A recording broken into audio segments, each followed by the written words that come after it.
आज आपका topic previous video में हमने गॉसेस लॉ के बारे में पढ़ लिया था। आज देखिए आपका टॉपिक है कि गॉस लॉ लगाने की क्या क्या कंडीशंस हो सकती है, हम कहाँ कहाँ गॉस लॉ लगा सकते हैं। आपको दिक्कत आ रही होगी कि गॉसियन सरफेस मैम तो अपने हिसाब से चूज कर लेती है, गॉसियन सरफेस कैसे गॉसियन सरफेस चूज की जाती है, आज उस टॉपिक के बारे में पढ़ेंगे। देखिए मान लीजिए कि क्वेश्चन है, एक डायपोल है। डायपोल आपको बता चुकी हूँ, डायपोल जिसके दो पोल हों, इक्वल एंड अपोजिट चार्जेस। मान लीजिए एक प्लस चार्ज है, यहाँ पे एक माइनस चार्ज है। तो बताइए इसमें से फ्लक्स कितना होगा। तो आपको पता है कि total charge enclosed by the Gaussian surface is equals to 1/ε times, है ना, is equals to 1/ε times the total charge enclosed by the Gaussian surface. Positive negative zero, what is the total charge zero and flux will be zero. Okay, तो ये Gauss law कैसे apply किया जाता है, देखो Gauss law कैसे करेंगे। The Gaussian surface should be symmetric about charge distribution. मतलब जहां भी आपको अपनी गॉसियन सरफेस बनानी है, कहीं भी जहां भी आप कोई भी आप देखना, हम सिलेंडर गॉसियन सरफेस ले लेते हैं, कहीं स्फेरिकल सरफेसेस ले लेते हैं, तो आपका जो भी सिमेट्रिकल चार्ज डिस्ट्रीब्यूशन होगा, मतलब आपकी जो गॉसियन सरफेस है वो हमेशा सिमेट्रिक होनी चाहिए। सपोज एक प्लेन शीट है यहाँ पर, ठीक है, तो अगर आप उसको कवर करना चाहते हो, गॉसियन सरफेस आपने ली, तो अगर गॉसियन सरफेस का यहाँ से रेडियस r है तो यहाँ से भी रेडियस कितना होना चाहिए r। तो आप एक सिलेंडर कंसीडर कर लो, ठीक, तो यहाँ से भी रेडियस r, यहाँ से भी रेडियस r, मतलब चार्ज डिस्ट्रीब्यूशन के अबाउट आपकी गॉसियन सरफेस कैसी होनी चाहिए, सिमेट्रिक। सेकंड क्या कहता है, the electric field must be symmetric at all points on the Gaussian surfaces. Gaussian surface के हर एक पॉइंट पर इलेक्ट्रिक फील्ड कैसा होना चाहिए, आपका कांस्टेंट होना चाहिए, इक्वल होना चाहिए, वेरिएबल नहीं होना चाहिए। अगर वेरिएबल आएगा तो आपको पता है फ्लक्स क्या होता है, ई डॉट डी एस। ई अगर वेरी कर गया तो आपको फ्लक्स वेरी करेगा, ठीक। The theta must be same at all points of the surface. What is the theta? Theta is angle between electric field and area vector. कराया गया था 2D सरफेस के लिए भी कराया मैंने आपको, 3D सरफेस के लिए भी कराया। तो थीटा भी क्या होना चाहिए, सेम होना चाहिए हर एक सरफेस पे, ठीक। The Gaussian surface must not pass through any point charge. और गॉसियन सरफेस चार्ज डिस्ट्रीब्यूशन को कवर करती हुई हो, किसी गॉसियन सरफेस को किसी पॉइंट चार्ज के ऊपर ना हो। समझ पा रहे हो कि गॉसियन सरफेस कैसे होनी चाहिए, चार्ज डिस्ट्रीब्यूशन के अबाउट सिमेट्रिक होनी चाहिए। ऐसा ना हो कि आपने ऐसी गॉसियन सरफेस बना दी जिस गॉसियन सरफेस के ऊपर ही कोई पॉइंट चार्ज आ जाए, कहीं पॉइंट चार्ज आ जाए, ऐसा नहीं होना चाहिए। इस तरह की गॉसियन सरफेस बनाएंगे आप जो गॉसियन सरफेस कैसी हो, सिमेट्रिक हो पॉइंट चार्ज के अबाउट, उस पर इलेक्ट्रिक फील्ड कांस्टेंट रहे, उस पर थीटा की वैल्यू सेम रहे, but the Gaussian surface must not pass through any point charges. देखिए अगर ये सभी कंडीशंस आप अप्लाई करोगे तो आपका गॉस लॉ लगाना हो जाएगा इजी। ऐसा नहीं है कि अगर ये नहीं हुआ तो गॉस लॉ लगाना मुश्किल हो जाएगा, गॉस लॉ फेल हो जाएगा, नहीं। Gauss law is always applicable, ठीक है, हमेशा एप्लीकेबल है, but always not useful. Useful नहीं है, क्यों? अगर आपका इलेक्ट्रिक फील्ड सिमेट्रिक नहीं हुआ तो आपको पता है कांस्टेंट, आप इंटीग्रेशन करोगे तो इंटीग्रेशन से बाहर इलेक्ट्रिक फील्ड को नहीं निकाल सकते। हर एक जगह पर अगर थीटा की वैल्यू सेम नहीं हो तो कितने छोटे छोटे टुकड़े लेके कितनी बार उनको ऐड करोगे। तो अगर आप ये कंडीशंस फॉलो करते हो तो गॉस लॉ लगाना आपके लिए यूजफुल हो जाता है, इजी भी हो जाता है। बट इसका मतलब ये नहीं है कि अगर ये कंडीशंस नहीं है तो गॉस लॉ अप्लाई नहीं होगा, हो सकता है बट इट बिकम्स ट्रिकी वो पार्ट हो जाता है, ठीक है। तो आप इसको नोट कर लीजिए। उसके बाद हम कुछ न्यूमेरिकल्स करते हैं। एक न्यूमेरिकल जो आपका सीबीएसई में हर बार पूछा जाता है, उसको ध्यान से देखना, उसको करते हैं अच्छे से।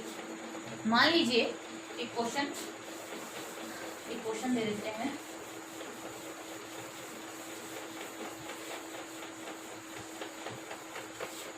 देखिए एक क्वेश्चन है आपके पास, ये आपका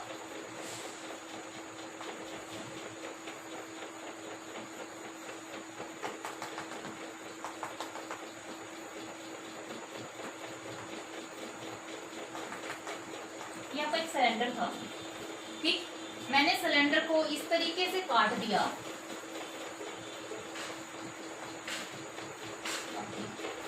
मैंने सिलेंडर को इस तरीके से काट दिया कि जो इसकी लेंथ है वो L/2 हो गई, ठीक है। अब बताइए इस गॉसियन सरफेस में से कितना फ्लक्स होगा, what will be the flux throw. और गॉसियन जो चार्ज है वो इसके यहाँ बिल्कुल सेंटर पे, क्यू चार्ज, ठीक। तो बताइए कि यहाँ पर आपका इलेक्ट्रिक फ्लक्स कितना होगा, what will be the value of phi, इसके लिए बताना है आपको, ठीक है। पूरे सिलेंडर की लेंथ कितनी थी L, तो अब कितनी बची आपके पास L/2, अब क्या करें भाई? अच्छा, आप ये बताइए, जब ये पूरा चार्ज था, जब कंप्लीट क्वेश्चन सरफेस थी, according to the formula phi क्या होता है? Q upon epsilon not. अब इसकी लेंथ कितनी कर दी आपने? हाफ कर दी। तो फ्लक्स भी कैसी क्वांटिटी है? Scalar quantity. तो फ्लक्स भी कितना हो जाएगा? हाफ हो जाएगा Q by two epsilon not. इसकी वजह से क्यू बाई टू, इसकी वजह से Q by two, Q by two plus Q by two कितना आ जाएगा? Q by epsilon not. The flux will B Q by two epsilon not. एक और क्वेश्चन देखिए, मान लीजिए आपके पास एक हेमिस्फेयर है, ये हेमिस्फेयर और एक चार्ज रखा है यहाँ Q। What will be the value of flux? Flux की वैल्यू क्या होगी? अगर ये कंप्लीट स्फेयर होता तो फ्लक्स की वैल्यू कितनी आती? Q अपॉन एप्सिलॉन नॉट, यही तो पढ़ा है। The total flux is equals to 1 by epsilon not times the total charge enclosed by the question surface. अब फाई जो आपको निकालना है, ये इसका हाफ हो गया है। अब हाफ हो गया है तो इसके इसमें से कितना होगा? Q by two. अगले में से कितना होगा? Q by two. तो what will be the value? Q by two epsilon not. ठीक है, इतना फ्लक्स इस सरफेस में से होगा। ठीक है, इसको नोट कर लीजिए आप। एक क्वेश्चन करते हैं, इस क्वेश्चन को ध्यान से देखिए स्टूडेंट्स। मान लीजिए एक ये आपकी स्क्वायर प्लेट है और आपको पता है स्क्वायर की साइड इक्वल होती है। मान लीजिए ये साइड ए और ए, ये एक स्क्वायर है। ठीक है, ये स्क्वायर है। मान लीजिए इससे हाफ डिस्टेंस यानी कि a बाई टू डिस्टेंस ऊपर एक चार्ज रखा है। यहां से ये डिस्टेंस मान लीजिए है a बाई टू। इतने डिस्टेंस ऊपर एक चार्ज रखा है Q। दिखाने के लिए मैंने आपको ऐसे दिखाया, वास्तव में क्या है? एक ये स्क्वायर है। Suppose this is a square. यहाँ से इस पे a बाई टू डिस्टेंस पे एक चार्ज रखा है। What will be the electric flux? Electric flux क्या होगा? ये क्वेश्चन सीबीएसई में बहुत बार पूछा गया है और इम्पोर्टेंट भी है। देखिए ए स्क्वायर की साइड इक्वल है। अब हमें क्या बनाना है? गॉसियन सरफेस बनानी है। Gaussian surface must be close, 3D surface होनी चाहिए।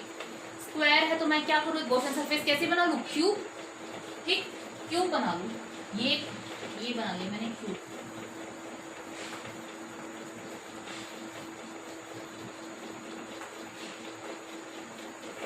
ठीक है, अब देखिए यहाँ पर ये इस साइड को क्लोज करता हुआ मैंने क्या किया? एक क्यूब बना दिया। ठीक, ये आपकी होगी क्यूब। ये हो गया ना, ये वाली स्क्वायर प्लेट। ये तो स्क्वायर है, ये स्क्वायर है, ये स्क्वायर है, ये स्क्वायर है, ये कंप्लीट स्क्वायर है, आगे वाला स्क्वायर है, इधर वाला स्क्वायर है, पीछे वाला स्क्वायर है। ठीक है, एक कमरा मान के देख लीजिए। कमरे की देखो 6 सरफेस होती है। तो ये वाली दीवार, एक छत, एक जमीन 3, इधर वाली 4, 5 और एक इधर वाली 6। तो 6 सरफेसेस हो गई आपके पास। मान लीजिए जो जमीन वाली सरफेस है, यहाँ पर एक आपका स्क्वायर है। ठीक है, स्क्वायर की साइड ए है। इससे a बाई टू डिस्टेंस ऊपर एक चार्ज रखा है। तो मैंने इसको क्या किया? पूरे सरफेस के क्रॉस मान लिया। तो एक सरफेस से कितने, एक क्यूब की कितनी सरफेस हो गई? 6। 1 2 3 4 5 6। एक कमरे की 6 सरफेस। तो टोटल फ्लक्स कितना आएगा? Q by epsilon not. पूरी 6 सरफेस में से, क्योंकि क्लोज सरफेस में से टोटल फ्लक्स कितना आता है? Q by epsilon not. इसने पूछा किस में से? सिर्फ एक स्क्वायर प्लेट में से, यानी कि सिर्फ एक सरफेस में से। तो अकेली एक सरफेस में से कितना हो जाएगा? Q by 6 epsilon not. समझ में आया? ये आंसर होगा। क्लियर हुआ आपको? क्या कहना चाह रही हूँ मैं कि अगर पूरे क्यूब में से एप्सिलॉन फाई कितना हुआ? Q by epsilon not. इसकी कितनी सरफेस हो गई? 6। एक मान लीजिए पूरा जो कमरा है जिसमें हम हैं, 1 2 इधर वाला 3 4 छत और जमीन, कितनी होगी? 6 सरफेस। इसने पूछा सिर्फ एक सरफेस में से, पूरे में से कितना होता है? Q by epsilon not. तो एक में से कितना हो जाएगा? Q by 6 Q by 6 Q by 6 Q by 6 Q by 6 Q by 6 Q by 6 epsilon not. ठीक है, अगर एक और क्वेश्चन इस तरीके से पूछा जाए, मान लीजिए ये पूछ लिया जाए आपसे कि एक क्यूब है,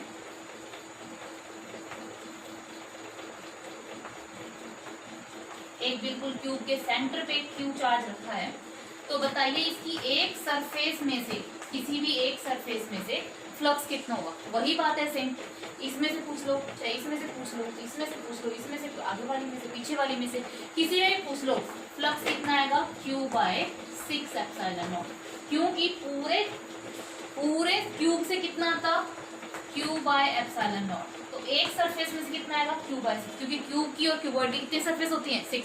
आपको ये तो पता होगा ना क्यूब और क्यूबॉइड में क्या डिफरेंस है, दोनों 3D सरफेसेस हैं, पर क्यूब में लेंथ ब्रेथ हाइट सारी साइड्स क्या होती है ए इक्वल होती है। अगर ये लेंथ ब्रेथ हाइट सारी अलग अलग हो तो क्या बन जाता है क्यूबॉइड बन जाता है। ओके स्टूडेंट्स, समझ में आया? ये क्वेश्चन आपके लिए बहुत इंपॉर्टेंट है, वीडियो को पॉज करके इसको अच्छे से नोट कर लीजिए, ठीक है। ओके स्टूडेंट्स, ये क्वेश्चन देखिए, एक कंटेनर है, कोई सुराही टाइप का है, और इसमें ये कोन है, कोन का रेडियस r है, इसकी हाइट आपको h दे रखी है, ये q चार्ज रखा है यहाँ पर, और ये जो कोन वाला हिस्सा है काट के इसमें से बाहर निकाल लिया, ठीक। तो आपको ये बताना है जो ये कर्व्ड पार्ट है ना, ये कर्व्ड पार्ट, इस कर्व्ड पार्ट में से इलेक्ट्रिक फ्लक्स कितना होगा। बहुत आसान है, आपको पूरे कंटेनर 3D सरफेसेस है, पूरा फाई टोटल आपको पता है, फाई टोटल एक कर्व सरफेस, एक गोशन सरफेस के अलोंग होता है क्यू बाय एप्सिलॉन नॉट, ठीक। फाई जो टोटल है ये कितने हिस्से से मिलके बना है, cone plus that curve part. तो मैं लिख सकती हूँ phi total is equals to phi of cone plus for cone plus phi through a curve part. और मुझे किसकी वैल्यू निकालनी है, फाई कर्व की वैल्यू निकालनी है, तो phi curve is equals to phi total minus phi cone, बस इतना ही तो करना है आपको। फाई टोटल में से फाई कोन को घटा दो, आपके पास कर्व पार्ट आ जाएगा, क्या मुश्किल है। Phi curve is equals to phi total मुझे पता है कितना होता है Q by epsilon not. Okay, आपको शायद ये वाला लेक्चर याद होगा जब मैंने कोन का निकलवाया था, कोन और डिस्क का फ्लक्स निकलवाया था, फाई ऑफ कोन आया था Q by epsilon not 2 epsilon not 1 minus cos theta, ये होता है कोस थीटा। दिख भी रहा है आपको, कोस थीटा का फॉर्मूला क्या होता है, कोस थीटा होता है बेस अपॉन हाइपोटेन्यूज। तो ये अगर थीटा है तो इस ट्रायंगल में बेस क्या हुआ, ये हाइपोटेन्यूज हुई है, ये आर ये एच है ना, तो हाइपोटेन्यूज कितनी होगी आपकी r square plus h square का अंडर द रूट। तो बेस क्या बना आपके पास एच, हाइपोटेन्यूज बनी r square plus h square का under the root. Phi cone की वैल्यू पुट कर दीजिए, कितना आ जाएगा Q अपॉन 2 एप्सिलॉन नॉट। ये आपको याद होगा Q अपॉन 2 एप्सिलॉन नॉट आया था 1 minus cos theta, cos theta की वैल्यू डाल रही हूँ मैं h upon r square plus h square का अंडर द रूट। तो यहाँ से phi curve is equals to Q upon epsilon not को कॉमन निकाल लो, क्या बचा यहाँ से 1 माइनस 1/2, हाँ 1 minus 1/2 1 minus h upon r square plus h square का अंडर द रूट, ठीक है। अब इसके अगर हम अंदर मल्टीप्लाई करना चाहें तो कर सकते हैं, phi curve is equals to Q by epsilon not 1 minus इस 1/2 को अंदर ले जाओ, 1 minus 1/2 minus minus plus plus 1/2 h upon r square plus h square. Visible है ना आपको नीचे, विजिबल है। 1 माइनस 1/2, 1 माइनस 1/2 इज 1/2। तो इसको अगर हम सॉल्व करेंगे तो, और अगर आप सॉल्व करना चाहो तो इसको सॉल्व कर सकते हो, रीरेज कर देती हूँ, क्या आ जाएगा phi curve is equals to Q by epsilon not 1 minus 1/2 is 1/2 plus 1/2 h upon r square plus h square. तो 1/2 भी अगर आप कॉमन निकालना चाहो तो भी कॉमन आ सकता है, q by 2 epsilon not 1 plus h upon r square plus h square, ये आ जाएगा आपके पास फाई कर्व। समझ में आया? तो फाई कर्व हमने कैसे निकाला, फाई कर्व हमने टोटल में से पूरे को माइनस कर दिया, मतलब टोटल में से phi cone plus phi container, phi का कर्व निकाला, टोटल में से कोन माइनस करके, total is Q by epsilon naught. Cone का मुझे पता था फॉर्मूला, ये डेरिवेशन हम कंप्लीट कर चुके हैं। Cos theta is base upon hypotenuse, तो इस ट्रायंगल में बेस h है, हाइपोटेन्यूज आपका r square plus h square, put करके सॉल्व किया। तो कॉमन चीजें हम सॉल्व करते जाओ, बाहर निकालते जाओ, ठीक है। तो समझ में आया आपको किस तरह से आपके गॉस लॉ अप्लाई करते हैं, गॉस लॉ के कैसे न्यूमेरिकल्स किए जाते हैं, ये आपकी बुक में आपको मिल जाएगा। ये कभी सीबीएसई में तो नहीं आया है, फॉर आईआईटी और नीट हम कह सकते हैं, इसके लिए कहीं ना कहीं यूजफुल रहेगा, ठीक है। और अगर आपको अभी भी मुझसे कोई डाउट है तो आप मुझसे कमेंट बॉक्स में पूछ सकते हैं। अब हमारी जो नेक्स्ट वीडियो होगी वो हम एप्लीकेशन के साथ स्टार्ट करेंगे, एप्लीकेशन ऑफ गॉस लॉ, ठीक है। तो 3 से 4 दिन या 4 दिन में शायद आपकी एप्लीकेशन कंप्लीट हो जाएगी। तो आपका गॉस लॉ कंप्लीट होते हैं आपका ये चैप्टर कंप्लीट, ठीक है। तो प्रीवियस वीडियो गॉस लॉ के ऊपर थी, उससे पहले हमने इलेक्ट्रिक फ्लक्स डिस्कस किया था, एरिया वेक्टर डिस्कस किया, गॉस लॉ डिस्कस किया, और आज हमने गॉस लॉ की यूजेबिलिटी के बारे में पढ़ा कि कैसे अप्लाई कर सकते हैं, क्वेश्चन सरफेस कैसे निकालते हैं, उसके न्यूमेरिकल कैसे निकालते हैं। अगर आपको कोई डाउट है स्टूडेंट्स मुझसे पूछ सकते हैं। Thank you so much.